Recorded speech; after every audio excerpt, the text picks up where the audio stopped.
How will you push for equality under the Biden administration? Well, this is Queer Money follow-up episode number 36, following up on Queer Money podcast episode number 36, in which we titled 8 Weapons to Fight the Trump-Apocalypse Nonsense. Now, obviously, Trump-apocalypse is ended, and we're still kind of figuring out exactly what all the problems are that resulted in. But I think that there is a problem that many of us get into when we have a Democrat in office, and especially when Democrats kind of control Washington, is that we tend to decide that we want to take a rest. We want to rest on our laurels. We're a little tired, especially after the last 4 years, no doubt. There was somewhat of an abusive relationship, and a lot of us need some time to get over that. But we would argue that it's now more important than ever for us to do whatever we can to advance our rights as quickly and as aggressively as possible, because we have Washington on our side. We have an administration who is fully on board of supporting the LGBTQ community, including globally, that now is the time for us to try to make as much headway as we possibly can, specifically and ideally with legislation, so that we can have some more concrete protections by the time the administration changes, or the control of Washington flips hands. Now is not the time to sleep. Now is the time to double down, is what our argument is. And as David and I have said several times on many different platforms, our goal is to build a stronger queer community. We think a critical component of a stronger queer community is financially stronger LGBTQ individuals and allies. And now is as much a time to focus on that, as well as the other 8, ironically, the 8 weapons that we talked about in Queer Money Podcast episode number 36 under the Trump-apocalypse. All of those actually still apply today. When we were re-listening to the episode, I thought it was quite surprising that, a lot of this stuff still is important now. It's not just important when there's a Republican in office or when Republicans control Washington. They're actually maybe even more so important now, because we can actually make a lot more traction than we otherwise could. Likewise, very often what happens when Democrats control Washington is that then the fight for LGBTQ protections goes to the state level, and the state level fights don't get nearly as much national attention, so many of us don't know what's going on in the other 49 states in the country that we don't live in. So now it's as important as ever for us to double down and figure out what we can do to continue to push for progress. We have shared this on the Queer Money podcast before, and this is just an anecdote. But did you know that the purchasing power of the LGBTQ community in the United States alone is over $1 trillion? It's actually over $4 trillion globally, but let's just focus on the United States.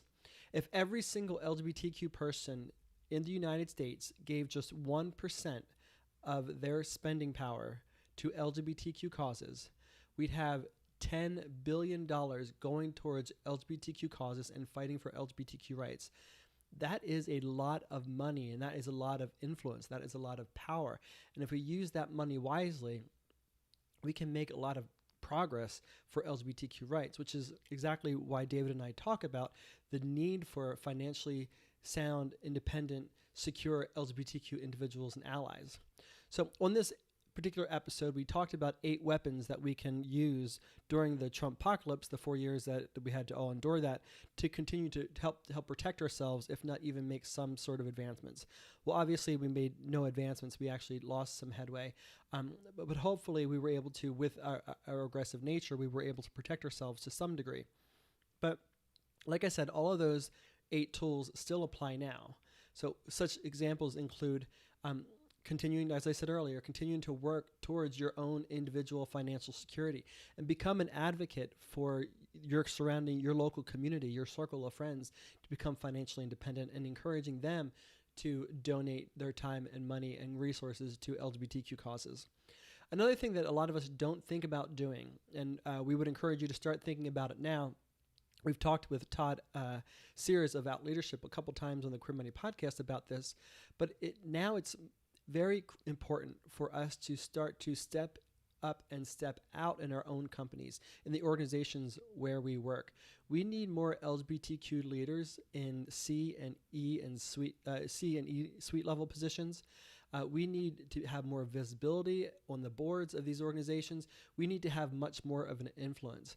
And there's a lot of talk, especially during the Obama administration, but a little bit less so during the Trump era, about what equality looks like in corporate America. And at that particular time, a lot of that discussion was being led by a bunch of cis white straight men. Well, we need to make sure that we have a seat at that table of talking about what equality looks like, and we can have more of an influence in that regard if we are sitting in C and E suite level positions. So we would encourage you to aspire to move up in your organization, have more of an influence in what goes on in your organization, both as the organization and running the business, the day-to-day business itself, as well as advocating for equality and LGBTQ workplace protections and LGBTQ national protections. A lot of progress is made for marginalized communities of all sorts from corporate America. Corporate America seems to be a little bit further ahead than government is. And so if we can leverage the power of corporate America, the power that it has to continue push for equality, now is a great time to do so. Another way that you can influence your corporation or your organization at work is to join or start a LGBTQ business resource group at your place of employment. These are organizations back in the day, they used to be called affinity groups. And what they did was allow a safe space for people of marginalized communities to be able to meet and to congregate and to get to know each other and create a safe space of familiarity throughout the organization. Well, as time has evolved, these particular organizations have become advocates for the organization, and many LGBTQ BRGs throughout the country reach out to their local community to encourage their corporation as a place for LGBTQ people to work. There is a lot of value that can be added with that. Not only can you encourage your place of employment as a place for LGBTQ people to work, but then that can be flipped around and be used as an advocacy organization at the local and sometimes even state and national levels to continue to push for progress. So if such an organization does not currently exist in your company, we would encourage you to start one.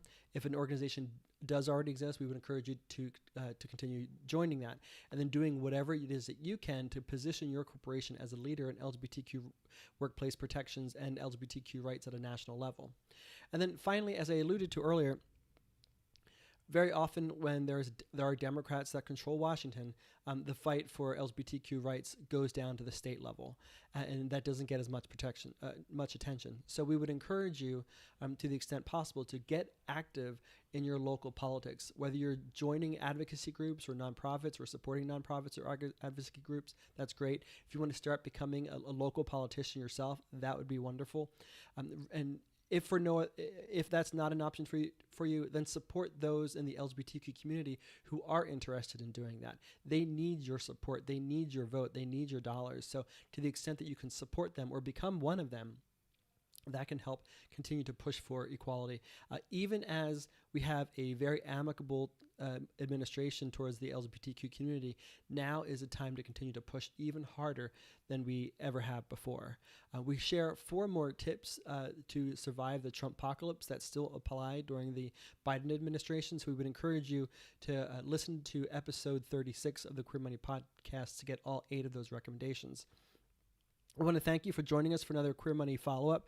Here's your Queer Money follow-up takeaway from this particular episode. Get the 5 building blocks of a happy gay life at debtfreeguys.com/5BBHGL. In the description below, we've detailed that if you want to link to it there. Then also let us know in the comments below what your plan is to continue to push for equality even during the Biden administration. We would love to hear what it is that you're planning on doing and get a grassroots effort throughout the country to be able to continue to push for those rights. And finally, we would ask you to join us for tomorrow, episode 37 of the Queer Money follow-up series when we cover Queer Money podcast episode number 37, where we talk with Emil Wilbekin, the particular episode was called Modern Renaissance Man, but Emil is a very influential leader in the LGBTQ community. He has been a pioneer in LGBTQ rights, as well as being a chief editor for a African American hip hop magazine way back in the day when hip hop wasn't necessarily embracing the LGBTQ community. And so we talk about his story. It's very, very influential, and you'll love hearing that. Hopefully by that time, David will be able to join us as well and return to the discussion, because this is much more fun for me when we're actually dialoguing together rather than me just speaking to the camera. And then, so join us tomorrow. We would love to see you and continue the conversation. Thank you very much. Talk to you later.